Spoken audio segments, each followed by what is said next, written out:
All right, we are back. Just had to confirm that we were still prepared.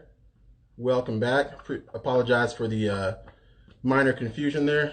He wasn't aware that he had to follow me back first. So once I get the request from him to go ahead and join this live, we'll go ahead and get started. Hang on, he's messaging me now. Join my live.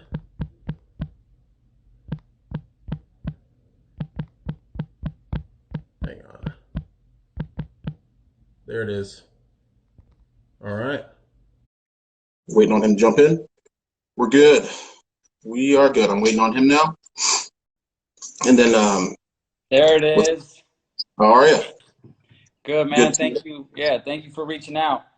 No, absolutely. I think it's important to have intellectual and civil discourse. So if you don't mind, I'll let you introduce yourself first to my followers. We got just under 100 here, I think. And then what we'll do is I'll go over kind of just like the basic rules. It's not going to be, super oppressive. Just kind of want to keep everything going. I don't want it to de-escalate into like a shouting match or anything. So Yeah, no, I don't mind. I mean, I think it should be kind of just like an open forum. We should be able to just speak freely as long as we're like respectful in the process, even if it right, gets heated. As long as we're not making derogatory comments towards each other and trying to right, hype everyone up that's watching, I think we'll be in pretty good shape. right. So go ahead and introduce yourself first to my viewers here, Now, and listen, then okay, just real quick though, on that tip, just I know because it's that kind of show already, but I just want to be clear about um, I don't want people to think, I don't want people to know exactly like who I am just off the bat. I don't know, there's some, just some weirdos out there. But if I could just go as cross fiction right there, right now, and let the internet kind of do its thing. And if they want to go out and, go the extra mile and like find me, or Never Rains actually right now because we're on yeah, Instagram. But if they want to go the extra mile and like find my name and stuff, just because of like the things I've been posting, I have been getting a little bit of like a lot of hate mail, and it's been lit, but like I know better. I know that it's fake outrage at the end of the day, and we could get to that. So for now, I'm Never Rains. Thank you guys for tuning in, and like I said, I appreciate. Is it Damani? Is it Damani? Is yep, that what it is? Okay, yeah. yep. I You said it appreciate you. correctly. I appreciate you for reaching out and allowing me to kind of like speak my mind and get this all off my chest too. Yeah, no, absolutely. Because at the end of the day, it's about trying to understand the other person's perspective, and really, honestly, for me myself, demonstrating leading by example. I know there's a lot of hate on both sides of the aisle right now, and anyone who knows me knows that I strive to conduct myself with respect, but also knowing what my facts are and being able to adequately engage therewith. So with that being said, my personal preference is I don't use profanity in any of my videos, whether they be live or edited. So let's try to stick away from those if we can. And without further ado, I think we can go ahead and go for maybe an hour. It just depends, because there's much to talk No, about. I mean, I got a dinner date in about 45 minutes, but we can kind of play it by ear All and right. see what happens. But yeah, I don't know what the format is that you kind of want to go by. I kind of wanted. I think it would be cool if you, because like I said, because of all the hate that I've received, I think I know. I know where I'm coming from in my heart, and I want to know like what it is. If you've seen the videos that I've been posting, I want to know what it is you really think about them. I want to know if you think they're racist, and then kind of like we can kind of go from there. I think it would be a great start, and then we could kind of like end up hopefully going into like more of like where we're at now, just in society type of thing. But Sure. And so after I share, what my thoughts were on the videos posted on TikTok, I do want to open the floor for you to actually share, what your impetus was behind it, what the purpose was behind it, and kind of what your thought process was. But to go ahead and start, I saw the videos. I think the first one that caught my attention was about 3 days ago. And for those of you who aren't aware, that was a video where it was questioning the validity of Black Trump supporters, or basically, I'm just using the same words that were used in the video itself. It said, what's worse than a Trump supporter? And then it said a Black Trump supporter. And that was the entirety of that video. So I myself personally, I was at first taken aback to a degree, but honestly, wasn't really surprised. That's actually a sentiment that's fairly common from many people I've encountered on the left-hand side of the aisle. So for me, it wasn't surprising, but it was disappointing that some of these thoughts, someone felt emboldened enough to actually share those thoughts publicly on a public forum like TikTok. So that was my initial impression of it. So now I want to open the floor to you and kind of get more in your head about why you felt that was appropriate. But I think and I appreciate that. But I think it's really important because, like I said, a lot of the hate that I was receiving was directed at me being racist, right? Because of those remarks, because I'm disappointed in the few, or, you know, however many, the few number of Trump supporters that there are. I'm very disappointed in that because, like I said, I'm coming from a completely different place. I'm fighting, I think, the good fight.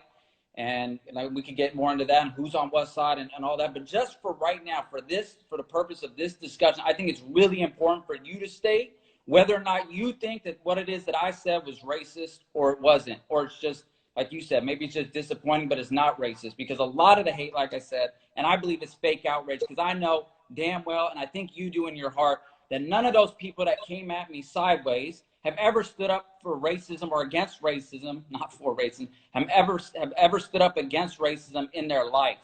You think when the KKK was marching in Charlottesville, those people were up in arms? That wasn't the KKK, actually. Those were white supremacists, and that was a very, very fringe group. White nationalists, nonetheless. And do you think that any of those people that came at me were up in arms when the KKK, the white supremacists, were marching in Charlottesville? Do you think any of those people made a fuss about it?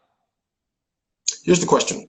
What were those people marching for to begin with? What was the whole reasoning behind that march to begin with, from your perspective? The pretense was that they were trying to protect the Confederate statues, right? In Charlottesville, in Charlottesville, Virginia, they were trying to protect the statues. But was it that, or was it a purpose for, like I said, gathering to kind of make their hate known worldwide? Regardless, like I said, if you want to, when they're chanting "Jews will not replace us," "blood and soil," words that were used during World War II, during Nazi takeover of Germany, and they were professing their hate. The fact that, like I said, that you're not right now, the fact that you're trying to ride along with it is shocking. That you're just going to sit shotgun with those people right now. Is that what you're doing? Oh, of course not. Of course not. Everyone has to put people through that ideological sieve. And while I'm not going to sit here and say that there are absolutely, that no Trump supporter whatsoever is racist, I'm not going to say that they all are racist, because, so to go back to the actual question, to go back to the question that you asked me initially, you thought I was racist. I think it's inherently racist to presume that by virtue of someone's immutable characteristics, such as their skin color, that there should be a prescribed manner of thought. That's what I think is racist. And honestly, it's not. That's the reason I said it's not surprising, is because if you understand your actual history about the origins of the KKK, the actual KKK, if you understand their origins, you'll find out who was on the side. Can I finish? Can I? Yeah, of course. I'll give you the same courtesy. I'm passionate about this, but I'll give you the same courtesy.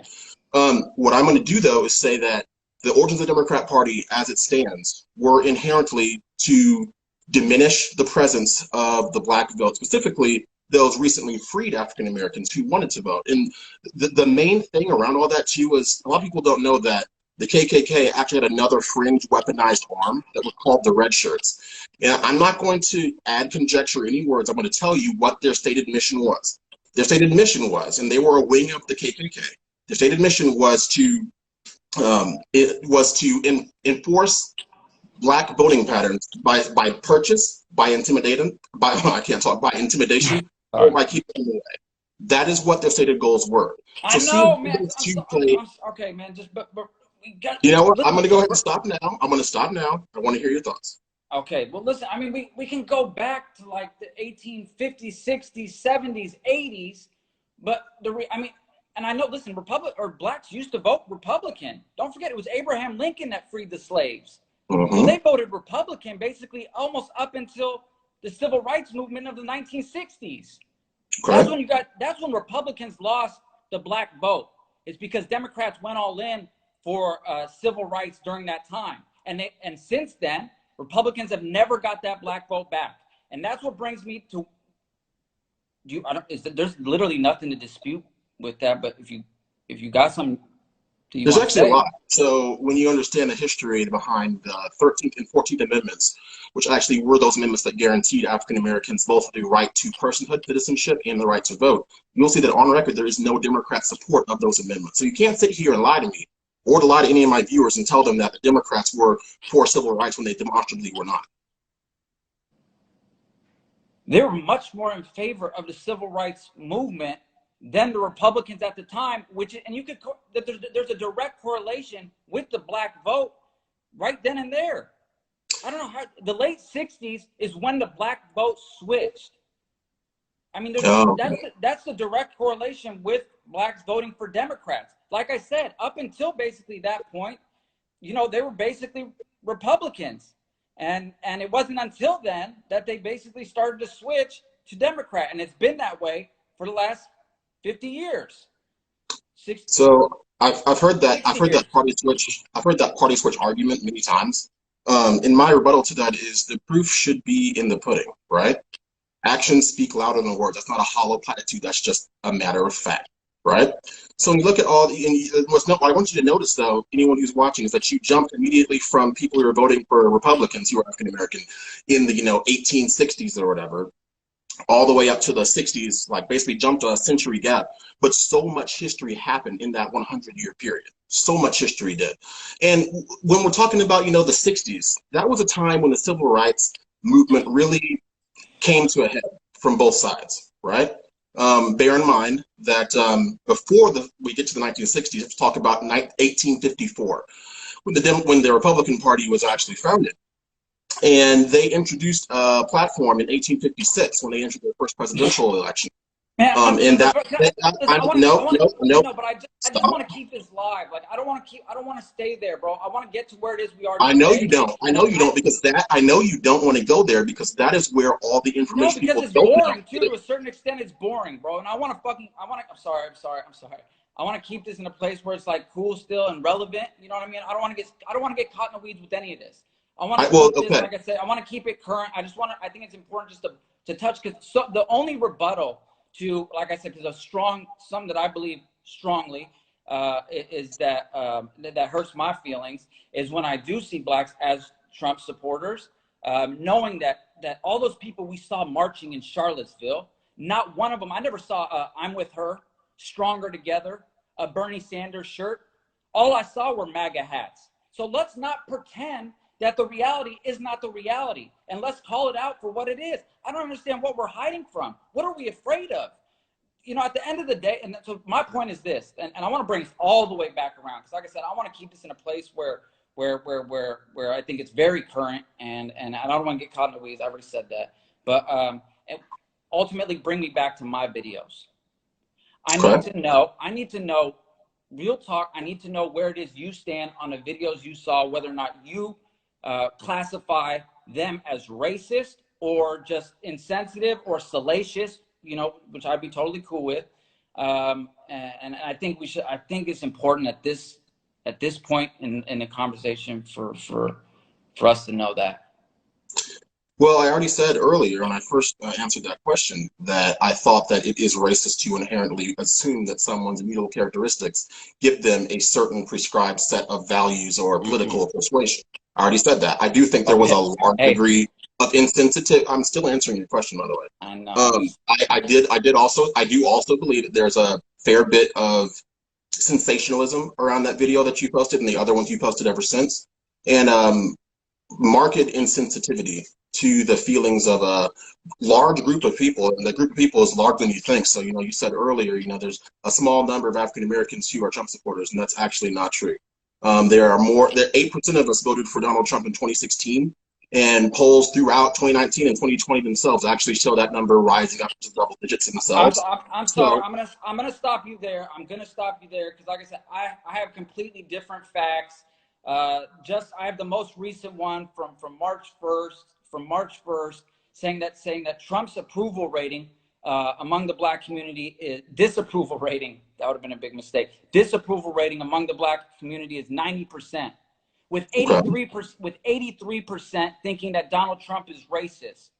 Okay. Now listen. Why do you think that is? Right. So we can. Why do you think that is? What? Why do you think that is? That 83% think he's that racist? that we are under or disproportionately in favor of Democrats or disproportionately against President Trump himself. Why do you think that is? Well, I don't. So first of all, I don't think it's not just Donald Trump. This is historically speaking for the past, like I said, basically going back to the 1960s without going back on what I just said about wanting to go back to the 1960s. No Republican president over the past 40, 30 years has gotten more than 12% of the black vote. Sure. So I mean, so to me, it's Donald Trump is symptomatic of, and it's not, is what we've seen from the black community for the last 50 years. So Donald Trump, getting only 7%, and I'll even agree with you on that number. I've seen numbers as low as from 3% to 10%. So I mean, we could settle on 7. I was at 5. You could say 7. I mean, like I said, to me, it's just the things he said and his track record, and leading the birther movement and everything. And the Central Park 5 with the housing discrimination and everything like that coming into the mix, I think was like I said, I think it was a big setback for him, and he was, it was always going to be an uphill battle for him to try and convince people otherwise. And I'm going to be real with you about some things too. I'm going to tell you that he's done some good things for the black community, like with the HBCUs and prison reforms. I think he did. I think those were easy flips. Obama did a lot with HBCUs, and I think Trump just did built just a little bit off of what Obama did.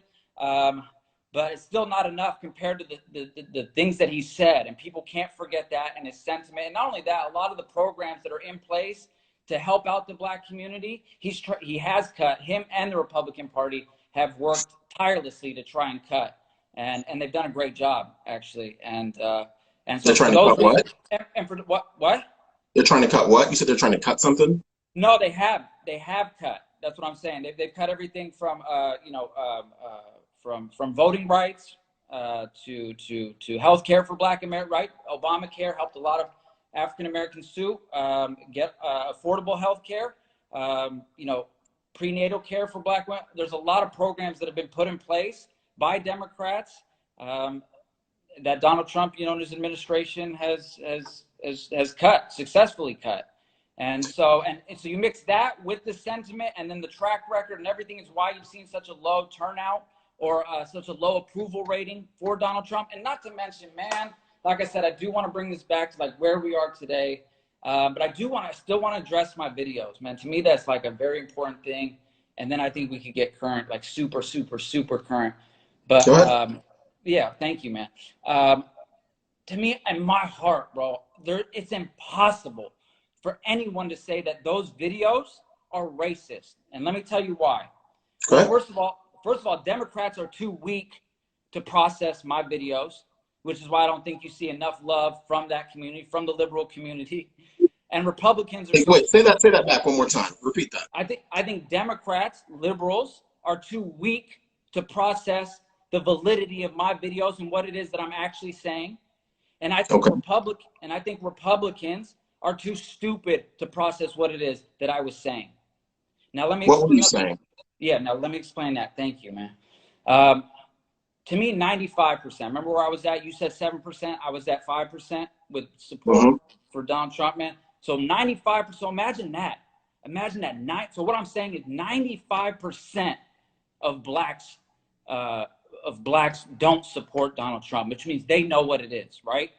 That's not true as of right now. In my opinion, I'm saying, what do you mean? 95% do not. You just said 7%. You just said 7%. I did. What is 100 minus 7? What? 93. Okay, I think you said, okay, so, bro, you're trying to come at me for 2%? You're trying to get stuck on 2%? 2% is pretty significant. Not really in the grand scheme of things, man. Like I said, we're trying to keep it pushing. My point is that if 95% of African American voters, if I'm siding with 95% of African American voters, and I'm calling out the 5% of black voters, how in God's green earth could that be considered? Let me rephrase it just one other way. Sorry, then I'll let you speak. Thank you very much, man. I'm going to say one other thing. If I said 5% of Mexicans suck, If I said 5% of Mexicans suck, would that be me being racist, or would that be me being generous? If I said 5% of any race sucked, would that be me being racist, or would that be me being generous? No, that would not. So by definition, that would not be racist per se, depending on context. But what it would be an overt and unsubstantiated generalization of an electorate with whom you have not fully interfaced, who you do not know personally, which is why we should refrain from having any sort of broad brush that's brushed on any minority group, whether they be African Americans, whether they be Hispanic, whether they be Middle Easterns, whether they be Asians. We shouldn't do that for anyone. Like, I would never sit here and say 5% of white people suck, even if that might be true. I think 55% of white people suck. Why? My favorite people on earth are black people and Filipino people. Now, in my videos, my purpose for doing them, right, is threefold, really. One was, like I said, to point out, like I said, getting to know, or just in the little time that we've had these exchanges and looking at a couple of your videos today, I genuinely don't think that you're in like a bad place. You got bad intentions by any mean. I just think, like I said, I think you're seriously misguided and confused a little bit, but I think you come from a good place and you got a good heart. With that being said, I think a lot of people that do this, that are black, I think they're pulling the wool over these blind Trump supporters' eyes who are so desperate just to say they follow some black person on Instagram or TikTok, and that makes them feel good inside. That's like saying you got your one black token friend, but they don't even have that in real life, right? They got their one Instagram thing. Well, I'm not racist because I follow Damani on Instagram or TikTok. I'm not racist. That's what they did. That's really what's going on in their heart. The people that came at me was so foul, was so fake. It's like I said, for you to never imagine that, for you to never stand up against racism in your life, and then for you to come at me for my videos is so fake. Like I said, it's just fake, bro. There's no other way to call it out. To me, it was like they were more mad. It was as if I freed slaves off their plantation. Okay, no. That's the sentiment. You're not going to claim that. That's the sentiment that I got. That's the sentiment that I got for him. So it was as if you freed slaves. So what you're saying is, just so we can repeat and be clear, you're saying is your videos saying black Trump supporters are worse than Trump supporters is you, in a sense, freeing, black people. You just said that. 5% of black people suck. No, you didn't say that. I'm talking about what you just said. What you just said. We're going to use your own words here, okay? Yeah, so I let you go on a soliloquy for a good 5 minutes now. I know. So now it's my turn. People have been coming at me for the last few days. So like I said, go ahead, but please, though, man. I'm sorry. Go ahead. No, I understand. And as someone who has actually encountered that vitriol, and that honestly, in my case, that baseless vitriol, based purely on the decisions that I've made, based on what I've seen, is something that I find absolutely repugnant. But I do want to go back and talk a little about what you said. You were talking about Obamacare. Let's start there, all right? So Obamacare, on its face, actually, let's back up a little bit. So Barack Obama, in my perception, and in many people's perception, is that he parlayed his race and his status as a minority in order to attract more people to his side. Now, what I will say is, whenever you see 95% of any demographic whatsoever voting for any party, there is a problem. And the reason for that is when you see such a large hive-minded mentality of people going down the same road, what you have to stop and do is ask yourself, okay, well, are they actually holding this candidate to an ideological litmus test? Or are they just voting for this person because he's either black or because he claims to be a Democrat himself? Now, we're also going to go back to your comment about the 60s, about how that's being when the party switched. I want people to know that back in 1963, it was a Democrat, Bull Connor was his name, who turned the hoses on African Americans down south who were marching for civil rights. Let's not get that twisted either. So the whole party switch thing, the only person who actually switched and said he was no longer Democrat, but said he was now going to be Republican, that was an individual by the name of Strom Thurmond. This was back in the 60s as well. Longest serving member of the Senate. I think he served till he was 145. Right. Now, what I also am aware of is that also in the 60s, that was when Barry Goldwater threw his hat in the ring for president himself, and he was an avowed racist, Southern racist himself. And people point to the Barry Goldwater presidential campaign run as evidence of that continued strain of what they deem to be, you know, that race ideology continuing on. And my biggest problem with that is that Barry Goldwater was resoundingly defeated in his quest for the presidency. And that should be more indicative of the fact that from an ideological standpoint, people who were Republicans or who would ascribe to that same high-minded mentality said, no, we don't support this, and we're going to demonstrate that support with our actual votes. Now, let's also go back to the 60s and all that time around the Civil Rights Act, right?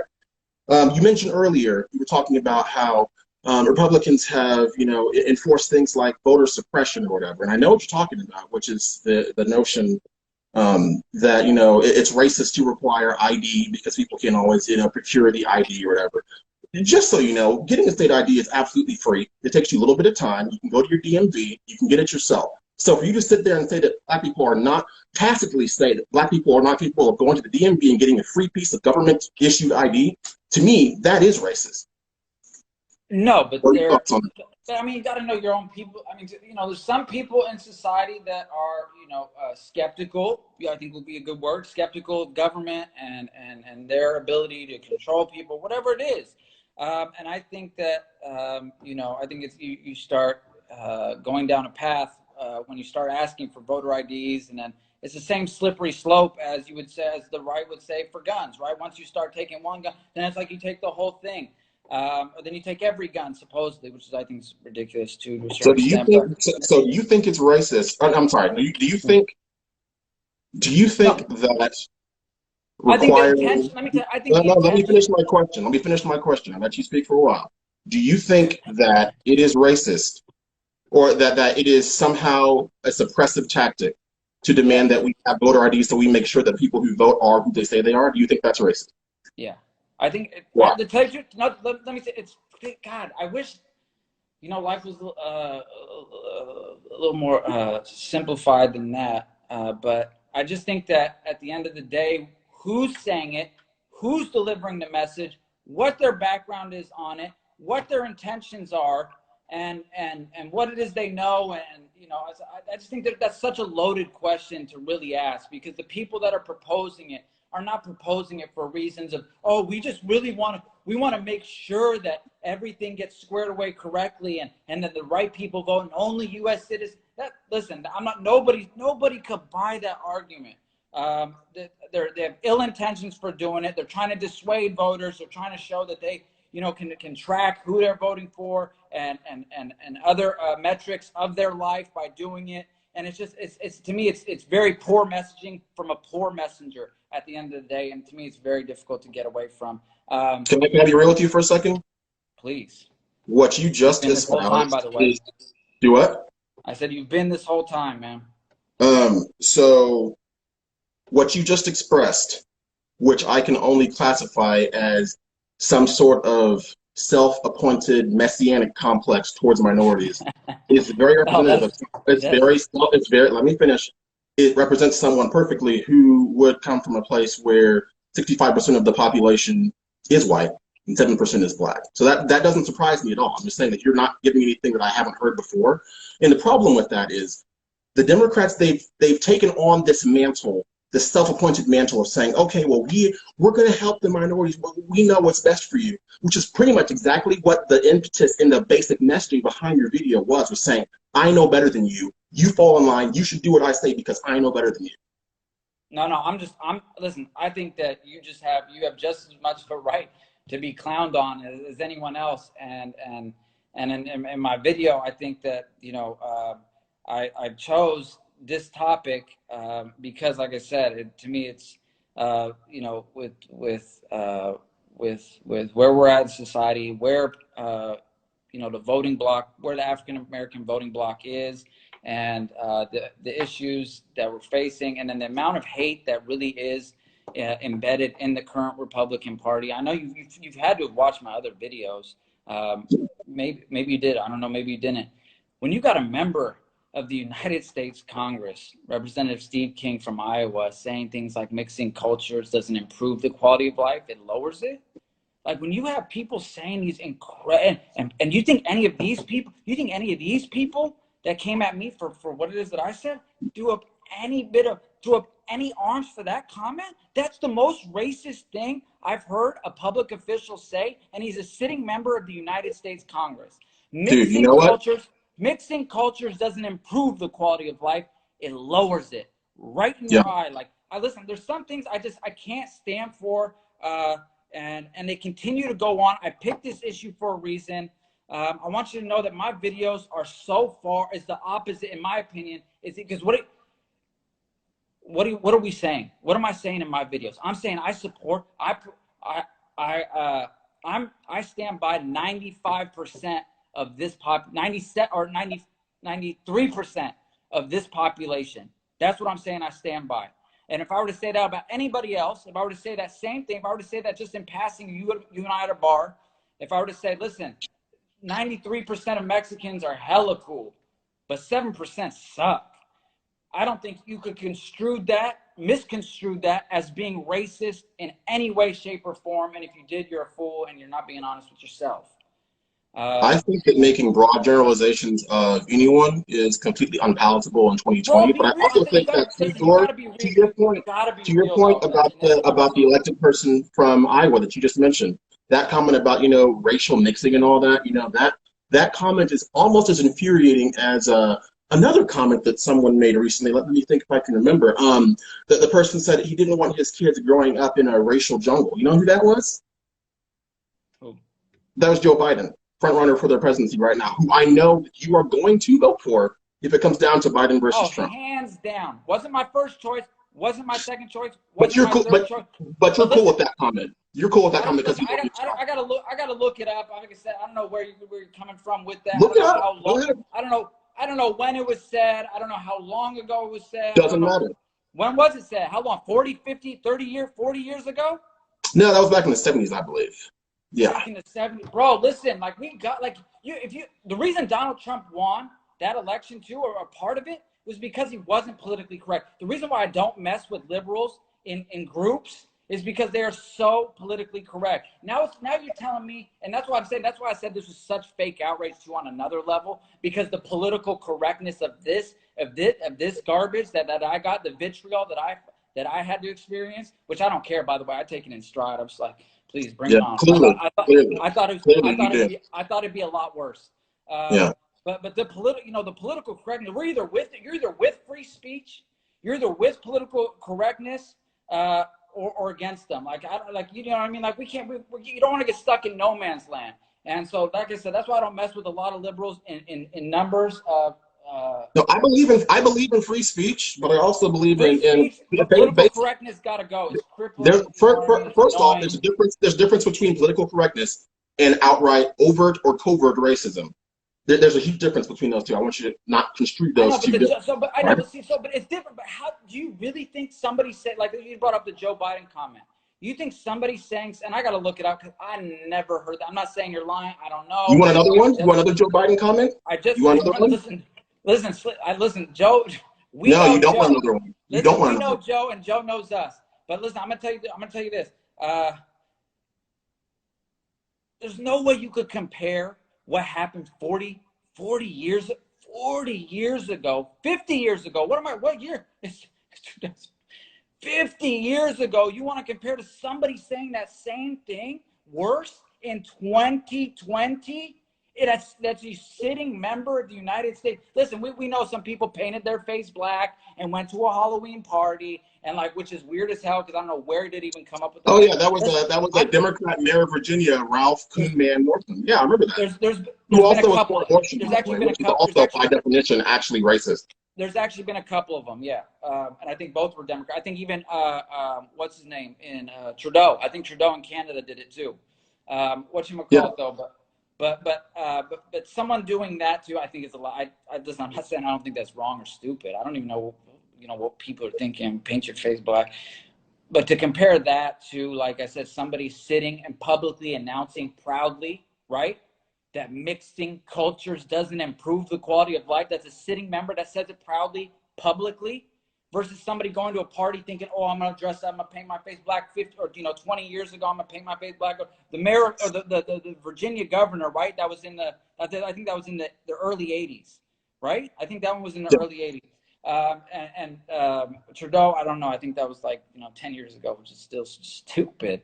But to me, that's a lot different than a sitting member of the United States Congress proudly and publicly stating those opinions, which some Republicans, because they felt like they had to, denounced it. But that sentiment, believe me, if you think that's a one-off from where the Republican Party is today, then that's unfortunate too. Can we shift? You know the difference between you and me, though? The difference between you and me is I assume the person you're referencing is a Republican, correct? Yeah, Representative from Iowa. He's and by the way, this guy's got a slew of the most abhorrent comments he's made towards minorities. It's just and it's nonstop too. And but he's a Republican, right? Yeah, remember he's the same guy he's the same guy that said like Mexicans got calves like watermelons or cantaloupes. Because they're constantly drug trafficking, from Mexico. It's the same guy. Anyways, he said a bunch of crazy Here's the difference between you and me, though, is that I, as a ideologically principled African-American conservative, I would never throw my support behind someone who said those words. And you, a few minutes ago, just said that even though Joe Biden mentioned these things, no matter how long ago, you would still vote for him, and you, quote, said, hell yeah, you would, even though he said things with which you claim to disagree with. So therefore, you are less ideologically consistent than I am because you're willing to say, you know what, forget what we said from before. He's a Democrat. He's going to vote for them. I'm going to vote for him anyway. That's the difference. I would never support someone who said that. There's a whole lot different from somebody saying something 50 years ago. I know it's wrong versus somebody doing it in 2020 when we all know better. When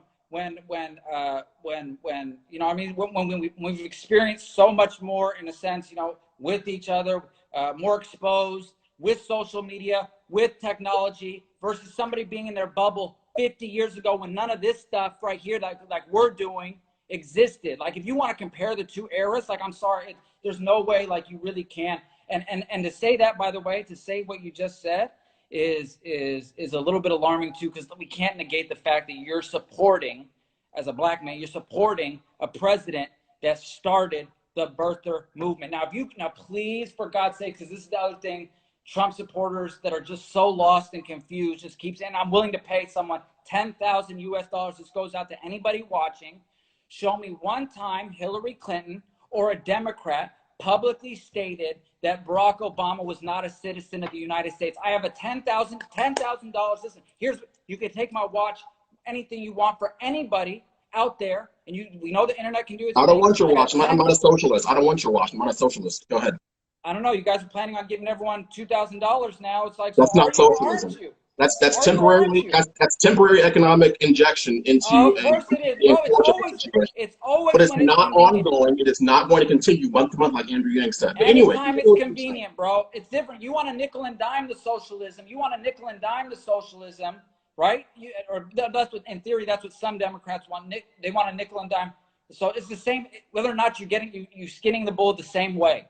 You want to give it to them in increments, or you want to give it to them in this form, but not in this form. With the auto industry, with the airline industry, with farmers, you want to give it to them, but you don't want to do it to me, everybody's trying to do the same thing in different ways and then labeling it, however they feel it is convenient. But at the end of the day, like I said, man, I think that what bothers me a lot about, what was I? Oh yeah, with the birther movement, man, is when people, like I said, I put that wager on the table, $10,000 for anybody out there that can show me one Democrat in human history that, or in the last, when Donald Trump started. No, you don't want to say human history. By the time we heard about the birther movement, $10,000 for anybody that can show me one Democrat that perpetuated that BS that Donald Trump did for over 5 years. So it's like, like the things that I put up, in that latest video, about, like I said, this is why I'm more black than a Trump supporter. Which is not true, by the way. God, you are not black. I think you want to be, because I think you think it'd be more effective if you were a black person saying the things you're saying now, but you're saying things, talking down to a group of people just because you think you have the answers to their problems. No, no, no. I'm sorry. That's how you feel, right? And I like that. That is not my intention. I'm trying to make my points very clear. No other intentions here. And I want people to know that, you know, at the end of the day, I'm coming from a good place. And the things that I said are to accomplish a goal, to not to hurt anybody, not to sort of rile things up and to be salacious at the end of the day, but by any means not to like hurt anybody and really offend anybody if you follow the facts and then the thought process.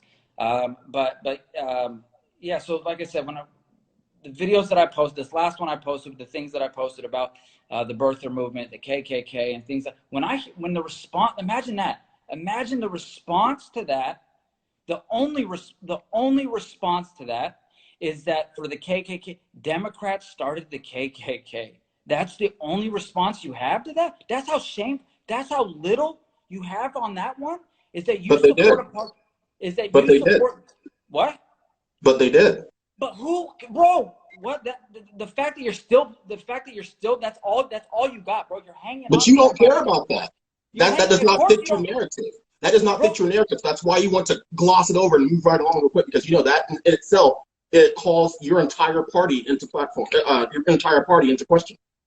No, because I just told you, or black people used to be Republicans, and it wasn't until the civil rights movement. So it's important, like I said, to understand where we are today. How are we here today? So I mean, because what you're saying is, so what you're saying is 95%, 93% of black people support the KKK. Is that what you're saying? And never. Where did you get that from? Well, because what if Democrats started the KKK, and my whole purpose is like that's the party, the KKK, white supremacists, however you want to code it, are Trump supporters. I never saw one, and that's another $10,000 bet for anybody out there. You show me one picture, one video of that march in Charlottesville with the white supremacists. You show me one picture of somebody wearing a Bernie or I'm with her, Stronger Together shirt, another $10,000. Now, if you want to tell, so those people that were all wearing those MAGA hats airtight, those people that are voting for your guy, which like it's just, I still don't, I'm looking at you, bro. We've had this conversation now I still don't believe it, bro. Your heart is too good. Your heart is too good for that. You don't know me. No, you don't know me. Bro, actually, if you did know me, you know that I'm actually giving you such a long leash right now because I've let you speak.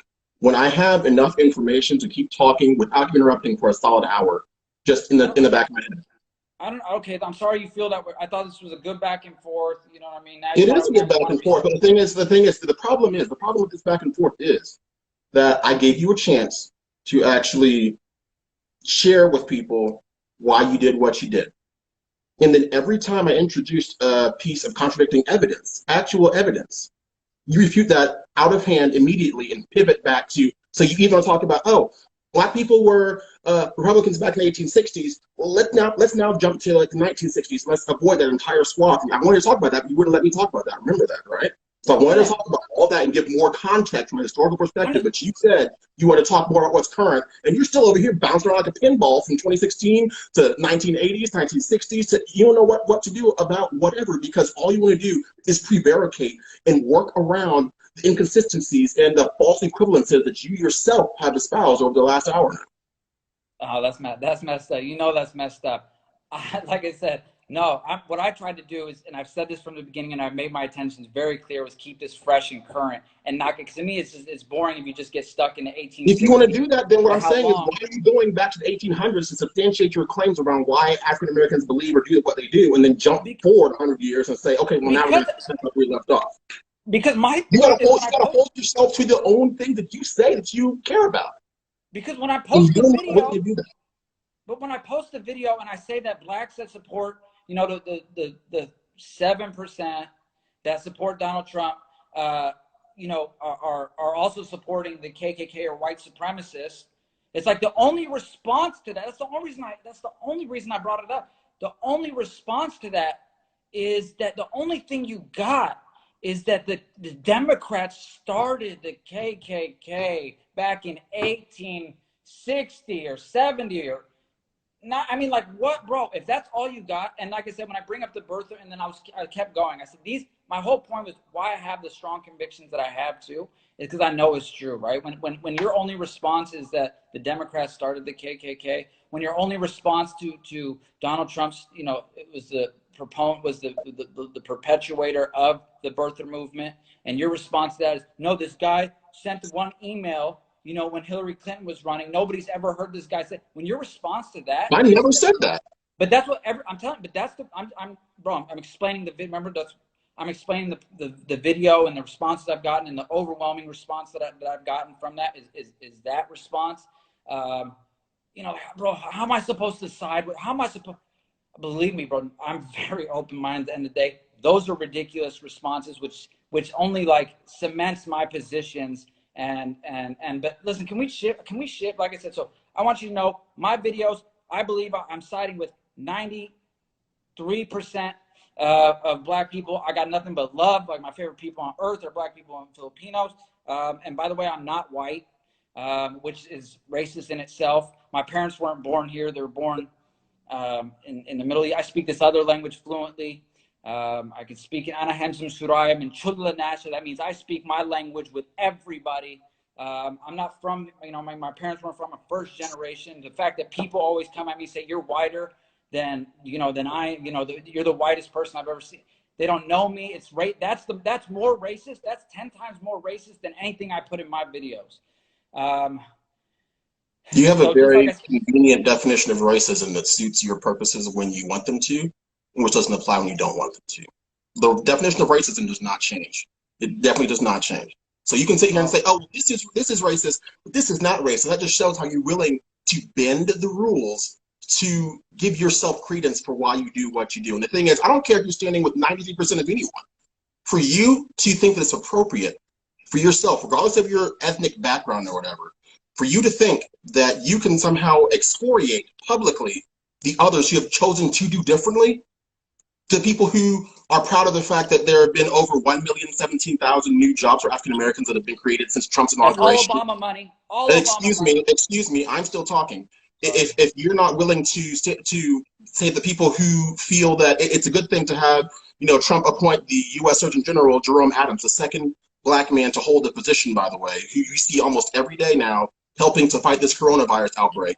And we're talking about people like Alice Marie Johnson as well. We're talking about his first judge nominee, which was approved by the Supreme Court, not Supreme Court, the Senate back in December of last year, and also his appointment of the first Marine general, who was also an African-American Black woman. And the thing is, if Trump was this huge, virulent racist, why would he be out constantly trying to inform people about the strides he's made in the African-American community, helping lift us up, helping increase Black entrepreneurship by hundreds of percentage points, helping to make sure that our unemployment is continuing to be the lowest level in recorded history? Why, if he was racist, the last thing that he would do is say, oh, wow, I don't like Black people. Let me tell all these millions of Americans how great job I'm doing with Black people. Let me tell them about how the fact that I signed this bill permanently authorizing $250 million per year for HBCUs. He wouldn't be out there celebrating that, much less, doing all these things, being out in the community and saying, what do you have to lose? And that's the thing. I know where you are. I'm not going to say where you are because I'm not going to put you on blast like that, but I know where you are. And where you are, you've been under Democrat, I'm sorry? Okay, you've been under, politically. Your area has been under Democrat governorship since 1985. And as far as the actually meant physically. Wow, that's messed up, yeah. Since 1985. Don't forget, listen, some things, about me probably that, that I don't. That's why I said I'm not going to share exactly where you are. I'm just saying I know that based on where you are, your state's under Democratic governorship since 1985, and you've had straight blue representation in the Congress and Senate now since the turn of the century, since actually 2000 in and of itself, right? I know that there, where you are, I know that the median home income is actually a lot higher than the average state average, but I also know that y'all have some of the highest taxes in the entire country. I know that even though the taxes themselves, those oppressive taxes, and for someone who I know attended a Sanders rally in the past, you should be the last one to advocate for any form of higher taxes, because if you're already being taxed at an extremely high rate and your situation for where you are geographically is not improved demonstrably over the last 2 decades, what's the problem with that? Like, why is it that you are so recalcitrant in that you will not be willing to hold your elected officials to a standard and demand progress and positive change? Why won't you do that? Well, that, I mean, that's, I mean, there's a lot to unpack there. You said it very eloquently, to a certain extent. But unfortunately, where I live, That's one thing that does separate us politically. I will say oh, that. that's a low blow. You didn't need to go there. There was no reason for that comment. Take it back. You don't have to. Whatever. I'll still keep moving forward. The place that I live is, to me, is one of the, actually, the best places in the United States. Real estate wise, tech wise, it's third to basically, Silicon Valley. And so, I'm very proud of the place I live. There is more homeless people than I would like. That has to do with our approach to that problem. I don't believe you can throw money constantly at a problem. I've taken it up with local officials, including the mayor, on several occasions. And there's certain problems. Listen, no, our party's the party that I support. I support their agenda. They're not perfect. They do tend to, I think, what's the right word? They tend to cater towards, even minorities, more than I think they should. Really? You don't Yes, say. I'm saying to listen. I'm saying to, but I would rather err on that side. I would much rather err on that side than slam it to the tax cuts for the extremely rich, the extremely white, and the extremely privileged. I would much rather err on that side every day of the week, including twice on Sunday, times 1,000. And so And here's the listen, difference. my party is not perfect. I'm going to make a couple videos moving forward. You know what I mean? That's going to address that too. But like I said, I'm really proud of where I live. I think it's one of the most beautiful places on earth. And I think we were doing a lot of things right, and a few things, we could do better. But that's every city. Well, I think here's we're ahead of the game on that. But can we shift? Because there's something that, bro, that is burning my heart like you wouldn't go. believe. Okay, I don't understand how Trump supporters in today's, where we're at today. I'm on, bro. I'm basically quarantined. I'm basically on lockdown in my content, guys. I'm basically on lockdown. The economy's on the brink of a recession, and a serious one too. This is like that one that, man, is tough to come back from. This is going to be worse than the 2008, 2009 financial crisis. And like I said, a third of the country is basically on lockdown, or what do they call, a shelter in place. And bro, how? Please help me explain how in God's green earth that Trump supporters are still showing their face, let alone Say it. a black Trump supporter going to come out right now and face, like, me, Randy, you don't know anything really about me, but to face people in today, where we're at today, man, oh man. And then especially you, knowing that 93% of your people are on the other side of the fence, for you to still come out today and the last, for however long since this thing dropped, knowing that a third of the country is on lockdown, we're on the brink of recession, and your man, or our president, unfortunately, our president, didn't take this thing seriously. We are where we are today. If it didn't happen in our parents' lifetime, it hasn't happened in our lifetime. It didn't happen in your grandparents' lifetime, and it probably happened in their Spanish flu, their great grandparents' lifetime. The extreme measures. What was that? You said Spanish flu? Yeah. Okay, just want to check. Okay. Yeah, the Spanish flu in 1920, Yeah. right? Yeah. So we haven't seen nothing like this, and we saw it coming. We saw the train was coming on the tracks, just rearing down, and we didn't do nothing to stop it, bro. This is on your guys' watch. How you guys show your face in today's day, I'm so embarrassed for you. And then the fact that you're black, knowing that everybody else is like, dude, we told you. We were like, bro, what were you thinking? All of us were on the other side of the fence saying we can't allow this to happen, and here it is. This is on your watch. You own it, and it's like it's, to me, I'm embarrassed. I just feel bad, bro. And let me tell you something about you, Damani. You're not. I have a feeling. I know. I mean, you could just say whatever you. I know you're not like the other. The other black Trump supporters. I'm just telling you that right now. You're just not, bro. I don't know how else to slice and dice that, but like I said, What do I you, don't I know. don't understand what you mean by that. I don't So understand what you mean. you cut from a different cloth. I think a lot of them are trying to pull the wool over, like I said, white Trump supporters' eyes. You know what I mean? For that one black dude that they could point to and say, "See, I'm not racist," and all that nonsense, and they're making it quick because then they could point, "See, we're not racist. Look what this guy's saying. He's agreeing with us. You see that? He's agreeing with us." We could say we're not racist. We could, so they could feel better about themselves. Is at the end of the day, my point is, but you don't. My point is, you're not doing it for. My point is, I genuinely don't feel like you're doing it for clout. You're not doing it for any person. I hope you're making a buck off it. You know what I mean? At the end of the day, but you're still wrong. And today's day and age, it's even more, like I said, shocking that you be. So I'll tell you how I do what I do because I'm very proud of what I do. And I'm not new to the game politically. I've been politically outspoken for the last 8 years now. So, I'm not just fresh out here, just making videos because, oh, this is the new cool thing to do. One of the things that you mentioned earlier was talking about how, if it was a Democrat person, regardless of what they said in the past, you still show support for them. My thing is, I've always been against the concept of cultural Marxism and identity politics. Identity politics is exactly what you attempted to come up against when you made your video about, black Trump supporters are the worst, basically. You shouldn't support Trump or whatever. Let's be very clear. 3 days before the Super Bowl this year was when President Trump first authorized the travel restrictions on China because he was aware of the developments going on back then. That is not my conjecture. That is fact. That For me is to fact. be able to sit up, I'm going to keep talking. For me to sit up here and do what I do this because I don't want anyone to sit there and say, oh, well, just because, my cousin Aquarius thinks this way, I'm going to think this way too. I believe in ideological, fact-based thought. And I believe in doing one's due diligence. And there is so much information out there on the same smartphone I'm doing this on right now, that you're doing yours on, that everyone out here is watching on.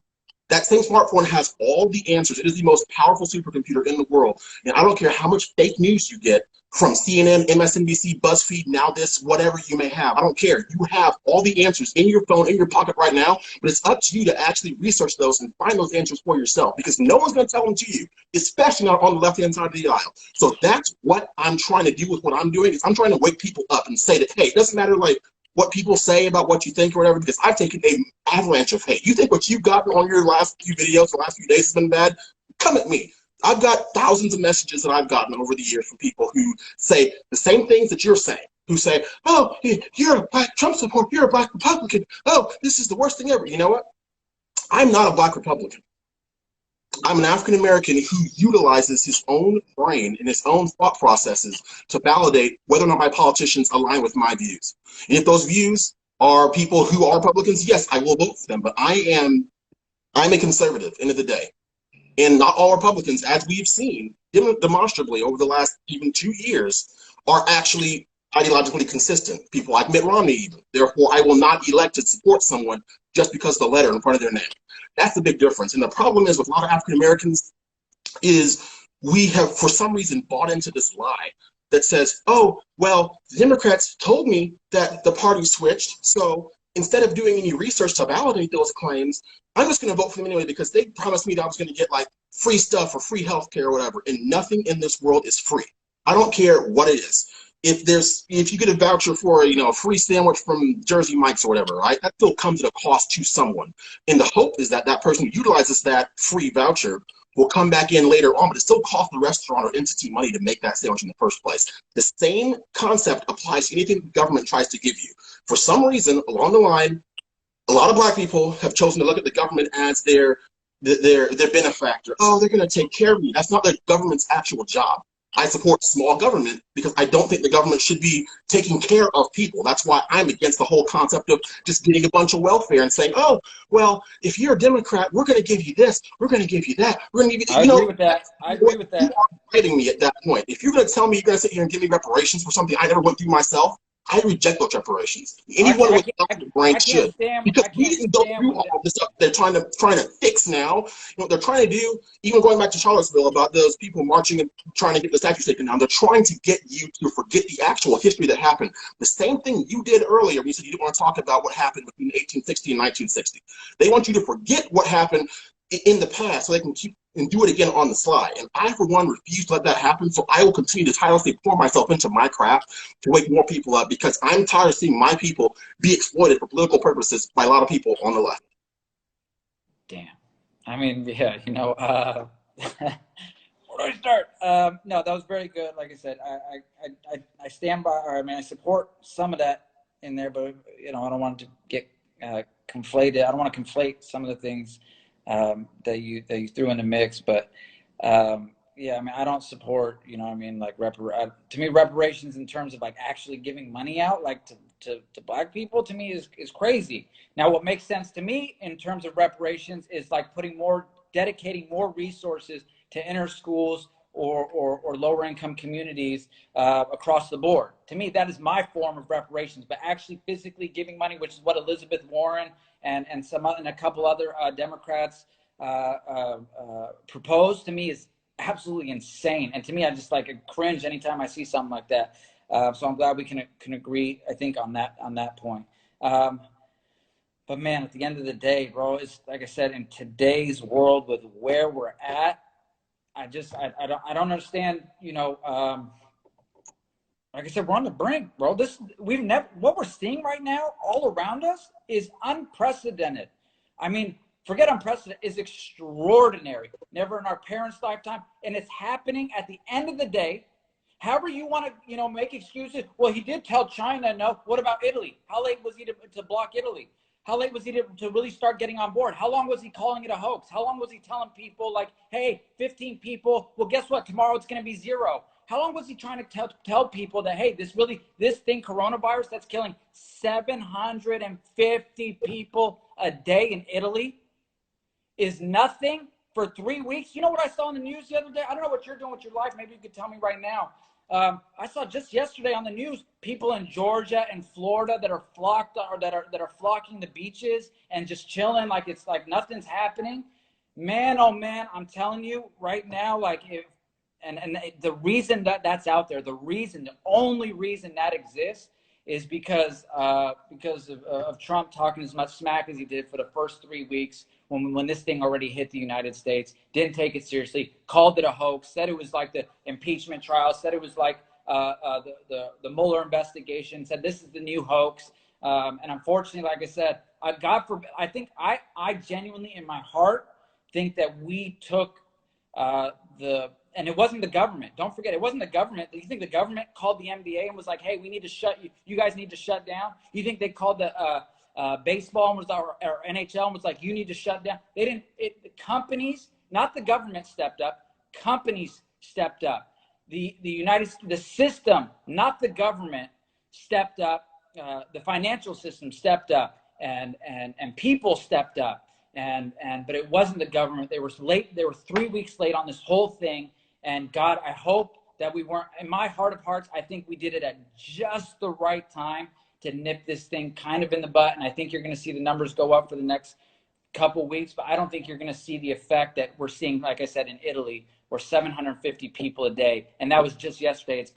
It's increased every single day for the past 2 weeks. And it's a shame what's happening. But I'm gonna say this last thing. I promise. I know. Thank you. Let me just say this last thing, and this is on your watch. You own this. Anybody that says otherwise is just, like I said, they're just blowing smoke at this point. This didn't happen any other time. We saw it coming. We didn't do enough. The test kits, the everything. We just weren't prepared. We didn't take it serious enough, and that comes from the top. The buck stops here. We know when Truman said that, he meant it. And it still holds true today. And for people to say, well, John Bolton was the one in charge of the one that cut the pandemic team, or there was another excuse, man, that everyone's been saying too. It's the same shit. My point is the buck stops here. This happened not on Obama's watch, not on George Bush 1 or 2's watch, not on Clinton's watch. Nobody's watch in our lifetime. Nobody's watching your parents' lifetime. Nobody's watching unless your grandparents are, hella old, and God bless them. Nobody on their watch. This happened during Trump's watch. And if you guys don't man up and own it, then I said, it's just like, what are we talking about? What are we talking about? At the end of the day, the fact that you're here, like I said, it's just crazy. To me, it's crazy. I have no problem with it. I have no problem admitting that this is happening under Trump's watch. I will not say that this is his fault. per se. The president's job at the end of the day, let me finish now. The president's job at the end of the day is to assuage and allay the fears of his constituents to the best of his abilities, based on the information that he is aware of or not. Now, I do know that there were certain parties from the right-hand side of the aisle who actually were engaging with him, saying, hey, this might actually be more serious than what we originally thought. But at the end of the day, like, would you rather have, imagine a president who held a press conference and said, Americans, you should be so scared right now. This is the end of the world as we know it. You should all panic now. Go out and buy 3 rolls toilet paper instead of 2 rolls toilet paper. Like, that's not the president's job. The president's job is to protect his constituents. And part of that protection is not material, but it's actually emotional protection as well. So I understand this happened under President Trump's watch. I know a lot of liberals and people on your side of the aisle are very happy about the stock market tanking and the possibility of a recession, because that's one more thing to try to attack President Trump. I've read the playbook, all right? I'm already 3 steps ahead of you. I know what the celebration is, right? So the problem is that President Trump is reacting in real time to what's going on. Italy is a country of 60 million people with a disproportionately large, the largest part of their age bracket is people who are 50 and above. So with that being said, and with that also being contrasted with the fact that they are a country that believes in socialized universal health care, where everyone, goes in for whatever, their collapse and utter demise lately is one of the reasons that people of your ilk should say the last thing we need is socialized medicine. But you're not concerned about that right now. What you're concerned about is saying, okay, well, this is happening under Trump's watch, so this is what we're going to attack him for now. First off, it's like he can never do enough. And I've engaged with enough people who are like you to know that's the case. If he came out 5 months ago and said this is the problem, if one American died or whatever, you would have said, oh, well, we saw the mainstream media do this. We saw him restrict travel to China. Oh, that's racist. We saw him restrict travel to other places like Europe. Oh, that's racist too. And then we realized how bad things actually were. So the thing is, it doesn't matter what he does. What matters is that you will always go out of your way to find a way to discredit this man who was duly elected to do this job, to protect the American citizens, which he's trying to do. And people like you cannot get out of his way to save your lives. And that is the problem. Hey, man, you're reaching on that. And that's the name of the game with any president is, hey, you're the one that's going to be blamed. People are out to get you. It doesn't matter what you do. That's you're hating, like that's how it's always been for. No, that is a fact. That is a fact. But that's how it's been. You don't think it was like that with Obama? You don't think it was like that with Clinton? You don't think it was like that? Obama was coddled by the mainstream media when we had, I believe it was 12,000 deaths by H1N1, which is actually something that Joe Biden called N1H1, but I digress. We had 12,000 people die before he did anything about that whatsoever, but no one heard anything about it because the mainstream media plays defense for the left. They've been doing that for a long time because they have monopoly. They think they have monopoly on the minds of the average American voter, and I, for one, will stand against that. So I'll use all 130,000 people that I have as followers across social media to get the truth out because they've been misinformed by people on your side for too long, and I won't stand for it anymore. I appreciate the conviction. Unfortunately, there is like a whole nother news outlet that gets more views and more ratings than any show, any left-wing media show, and that's Fox, right? We know that Hannity, what the views that get, you combine them and it all equals basically, in a weird way, it ends up being the same in terms of viewership, right? So if 30 million are watching here and then these 9 networks equals 30 million, we're basically at the same place. So it's like, I know you could say mainstream media, but then you kind of negate the fact there's this huge juggernaut over here that's perpetuating this one thing. So it's like, so when I say Obama and I say the name of the game is get your man or get the man that's in charge, like that's the name of the game. But at the end of the day, your guy is in charge of he's the head coach of the football team. I don't care if they go 0-16, even if it's not his fault because the quarterback sucks, guess what? Your guy's going to lose he's the one that's going to take the fall for it. So right now, with where we're at, like I said, in this climate, and we're on the verge of a massive recession. No, it doesn't take a rocket scientist to see what's going on with the stock market and industries as a whole. This is on will the recession be? Will the economy be Trump's fault after the recession, or can we go back to 3 weeks ago when it was great because Obama took credit for it? But this didn't happen. Obama's not. This didn't happen. What's happening right now didn't happen. It wasn't. This isn't a natural cycle. You're missing my point. You're missing my point. What I'm saying is, only a few weeks ago, Obama was saying, "Oh, 8 years ago, I signed this legislation that helps create all these great jobs and helps spur the economy forward." taking credit for the economy now, Yes. the gains under President Trump, now those gains are gone. So if we do go into recession, will we be thanking Obama for that too? Because we seem to be going back in the past to thank him for things that Trump is accomplishing himself. Answer me that question. No, you know better. You're answering your own question. No, I want you to answer my question. Well, no, I'm saying who will be to blame in your mind if we do go into a recession, even though a few weeks ago Obama was the one taking credit for it? Who will you blame? Well, no, if we go into recession, it's only because of this virus. It's not because of the economy that Obama left Trump. The economy Obama left Trump was great. He gave him the keys to a Ferrari. He gave him the best economy he could have ever asked for. To me, all you got to do is look at what the stock market was in 2009 versus what it was when Obama left office, and then versus what it was when Trump took it versus, well, unfortunately, we've lost a lot of that. So to equivocate the two is to me to me they're completely they're mutually exclusive. You can't say that the coronavirus was on Trump's watch and has nothing to do with the economy that he was given. This is completely on Trump. He let this happen. This happened on his watch. What happens to the economy from here on out? If it goes into recession, it's because of the virus. That's it. It's because of what we're seeing, because companies are shutting down, corporations are shutting down. Every life as we know it is basically coming to a complete halt. That didn't happen. That has nothing to do with Obama. How you're even trying to go there is, I want to extend like some sort of bridge to that, but I don't know where to go. You gave me nowhere to go on that front. Well, the confusion that you have about why I bring up Obama is the same confusion I have about why people continue to bring him up to give him credit for accomplishments that have been made under President Trump himself. So here's the thing. What you should be doing, if you're really upset about what the virus has been doing, is turn your eyes and sights right to Wuhan, China, and Xi Jinping and start asking those tough questions to them. I've already heard heartening information about how I believe it's hydrochloroquine and azithromycin has shown promise as being a possible actual deterrent to this virus. So I'm hoping that we hear more from that. I also know tonight that Mike Pence and his wife, thank God, they tested negative for coronavirus. And the thing is, a lot of the people who are upset about what President Trump has done, again, I go back to this, it never mattered what he was going to do. It never mattered to them because it was never going to be enough to begin with. We're at a point where the end has already been written in the minds of any liberal, which is that anything negative that happens, we're going to blame President Trump for it. Anything good that happens, we're going to reach and try to give someone else credit for it. And the problem with that is that you can't be an ideologue with that thought process. You just can't. And what I'm going to let you respond to this really quick. We've been going now for hour 15. I know people have to go, but I want you to respond, then we'll go ahead and wrap this up. All right? All right, man.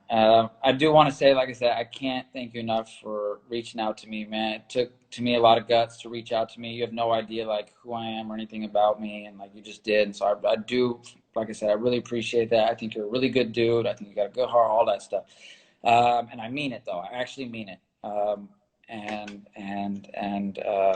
This has been great. So, but I just want to address what you just said. And I understand what you're saying, but you're generalizing, right? Like, yeah, so generally speaking, people say that this is his fault versus this belongs to Obama. They take the good, but not the bad, right? Or vice versa. But they don't they don't take responsibility, or they don't give credit where credit's due to a large extent as well. So they don't, when somebody does something, I understand that point. That is a completely different topic than what it is that we're discussing. I get it. We can have the discussion all day till the end of time. Whose economy? Who built this current economy that we're in? You could have your numbers. I could have my job numbers. You could have your unemployment numbers. I could have mine. I could say they were already trending in that way. This is the continued path they were on. I can make the case that Obama had created more jobs in his last 3 years than Trump. My point is, we can argue about the numbers, whose economy. You know what we can't argue about is the current state that we're in and where this is currently headed. That cannot be like attributed to Obama. That cannot be. That is under Trump. This is because of a lot of the things that he's done or hasn't done. And because of that, he's got to own it. And so do his supporters. Like I said, I think now is a really bad time to be a Trump supporter. I'm very embarrassed for Trump supporters, and especially, like I said, Well, unfortunately, you're going to be embarrassed for the next at least, 4 years and change. So get used to that feeling. But yeah, I do want to thank you for coming on. I tried to keep it as civil as possible. If anyone watching, I'll stay beyond after we end the joint, so I can talk to y'all. We can debrief. You can, watch or comment as well from there. But this should be this. I hope you all learned something about ideological discourse. I hope that you learned something about the dissemination of facts and how important it is to be able to come from a standpoint of knowledge, however contrived that knowledge may appear. That was the goal of all this. The goal of all this was to fully uncover how someone else thinks, and to do so not in a way where it's so much of what we see from a lot of even elected officials, which is a bunch of name calling, casting aspersions, hurling pejoratives. That's counterproductive to the mission that we have. I myself, I will always believe and champion being ideologically free and not ascribing to identity politics whatsoever, regardless of what form they may take, and regardless of the spokesperson who promulgates that thought process. That's not who I am. I will still work to continue to open other people's eyes to the best of my abilities. That's what I think God put me here for, and that's something I'm happy to do. I do this for free. I don't make money off of this. I just do what I feel is best and what I feel is right based on my breadth of experience, breadth of knowledge, my world travelership, my linguistic mastery and capabilities. Those are all things that I use to my advantage to try to help wake people up, whether that be through the humor that I use on TikTok more often than not, whether that be through the very deep fact-based talks I have on my YouTube channel, The Wright Brothers, whether that be on my Instagram, which is where it's kind of a mix between the two, whether that be on my Twitter, which is more of a stream of consciousness. But that's my goal with all this. I'll let you close, and then I'll go ahead and end the joint, and I'll talk to my followers afterwards. So I'll give you the floor. I'll give you the last word, and show up very well. Because end of the day, regardless of what you did, I don't hate you. I would never speak badly about who you are, where you come from. All I want to do is give you the facts as they stand. So without further ado, go ahead. And I really do. I can't say it enough. I really appreciate you reaching out. You're one of the, a couple people did, but I just didn't like, I didn't respect as much where they were coming from, what I felt like they were coming from, but you were different. So I appreciate having this opportunity for you to express what it is that you truly feel in your heart. I felt like I did the same.